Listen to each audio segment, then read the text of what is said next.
Ito ang kagandahan ng may kapitbahay na Kapampangan. Crispy liempo. Hindi ko pa natikman. Alam ko masarap kasi sa sarap ng luto nila. Oh.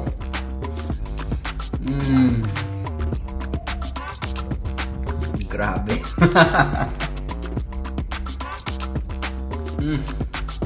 Shoutout paring Chokoy at Ate Roxanne. Grabe, ibenta mo na to. Pinakamasarap na crispy liempo na natikman ko ever. Be, halika dito, bilis! Ubusin ko to. Bakit? Tikman mo nga. Hindi pa talaga yung mga Kapampangan. Ang sarap ng luto. Di ba? Hindi ako makapaniwala. Ang sarap. Dog F.